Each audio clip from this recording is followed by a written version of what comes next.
வீட்லயே அடைஞ்சு கிடக்கிறது ரொம்ப கஷ்டமா இருக்குப்பா. என்ன பண்ணலான்னு சொல்ற? பைக் எடுத்துக்கிட்டு 4 பேர் ஓடிட்டு வரலான்னு சொல்றியா? இத பாருப்பா, உனக்கு ஆபரேஷன் நடந்திருக்கு, தையெல்லாம் போட்டிருக்கு, ஞாபகம் வச்சுக்க. இருக்கட்டும்பா, மெல்லமா வீட்டுக்கு வெளியில வாக் பண்ணலாம்ல. இவ்வளவு தானே, விடு. நாளையில இருந்து மெதுவா நாம வாக்கிங் போறோம். இப்போ சுட சுட தோசை சுட்டு வச்சிருக்கேன், சூடு ஆறதுக்குள்ள சாப்பிடுப்பா. வேணாப்பா. ஏய், வாமா கௌரி, வா உட்காரு. உனக்கும் தோசை ஊத்தி எடுத்துட்டு வரேன். வேண்டாம் மாமா. மனோகரிக்கு ஃபோன் பண்ணீங்களா? ஆமா. கௌரி சொன்னாலே எங்க அம்மாவை தேட வேண்டாம்னு நீங்க சொன்னீங்களா? ஆமா. உங்க அம்மா இருக்கிற இடம் எதுன்னு உங்களுக்கு தெரியுமா? நல்லா தெரியும். அப்படின்னா வாங்க போலாம். எங்க? உங்க அம்மா இருக்கிற இடத்துக்கு. எதுக்கு? உங்க அம்மாவை கையோட கூட்டிட்டு வரதுக்கு. ஏன் இந்த வீடும் நம்ம வாழ்க்கையும் நிம்மதியா இருக்கிறது உனக்கு பிடிக்கலையா?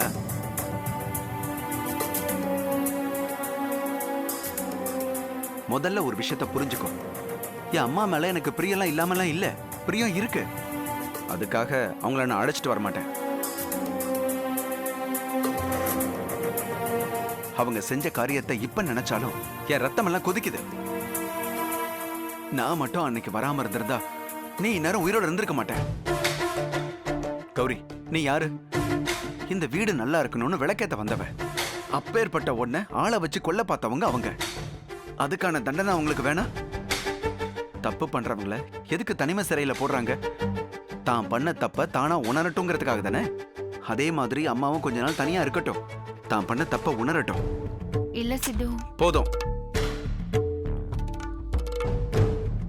அம்மாவை பத்தி, அவங்க வீட்டை விட்டு போனதை பத்தி நம்ம நிறைய பேசிட்டோம். விட்டுரு. இல்லனா நான் அடுத்ததா வீட்டை விட்டு போக வேண்டியதா இருக்கும். ஆமா கௌரி, சித்து சொன்ன மாதிரி உமா தன்னை புரிஞ்சுக்கிட்டோம். அதுக்கப்புறம் எல்லாரும் போய் உமாவை அழைச்சிட்டு வரலாம்.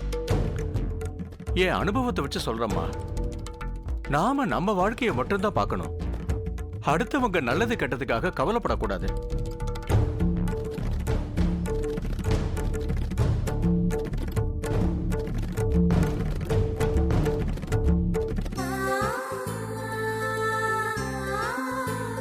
பா, இப்பவாவது சிரிப்பு வந்துச்சே.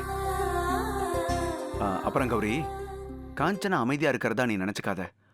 இப்ப அவ அடிபட்ட புலி ஆட்டம் இருப்பா. எந்த நேரத்துல அவ என்ன பண்ணுவானே தெரியாது. அவ ஏடா கூடமா ஏதாவது செய்யறதுக்கு முன்னாடி அவ செஞ்ச காரியத்துக்கு தண்டனை வாங்கி கொடுக்கணும். அது எனக்கு தெரியாதா? அவளையோ இல்ல பரமவியோ தொட்டா அத்தை பேரு வெளியில வந்துரும். அதனாலதான் மனோகரி கிட்ட நான் கம்ப்ளைண்ட் கொடுக்காம இருக்கேன். அத்தையால நாம இந்த கேஸை தொடவே முடியாது. வேற ஏதாவது ஒரு வழியில தான் காஞ்சனாவை லாக் பண்ணணும். யோசிப்போம். கௌரி, அது வரைக்கும் நீ வெளியில போறப்ப வர்றப்ப கொஞ்சம் ஜாக்கிரதையா இரு. முடிஞ்ச வரைக்கும் நீ வெளியில போகாமலே இரு. எலிக்கு பயந்து எதுக்கு வீட்டை கொளுத்தணும்? காஞ்சனாவுக்கு பயந்து ஒளிய வேண்டாம். வேணும்னா கொஞ்சம் உஷாரா இருக்கேன்.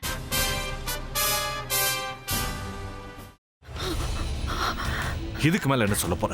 சொல்றதுக்கு வேற ஏதாவது பொய் இருந்தா சொல்லிடு. அவதான் ஏமாத்தி எல்லாத்தையும் என்கிட்ட இருந்து பறிச்சிட்டான்னு பார்த்தா நீயும் இப்ப அதே தான் பண்ணிருக்க. ஏன் ஆலியா, ஏன் இப்படி பண்ண? இந்த உலகத்துல பாட்டிக்கு அப்புறம் நான் யார் மேலேயாவது உயிரையே வச்சிருக்கேன்னா அது ஊ மேலதான் உனக்கு தெரியாதா? ஏன் இப்படி பண்ண ஆலியா? உனக்கு காசு பணம் அவ்வளவு முக்கியமா போயிடுச்சு. அதுக்காக நம்ம உறவை கூட மறந்துடுவியா?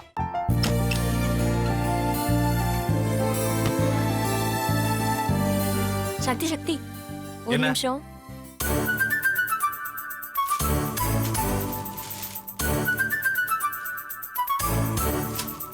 இந்தாங்க. என்ன இது? உங்களுக்கு பிடிச்ச பிராண்ட் செப்பல். இது என்ன நான் தலையில வச்சுட்டு தூங்கணுமா? சரி, அதை விடுங்க. இங்க பாத்தீங்களா, டைம் பீஸ்.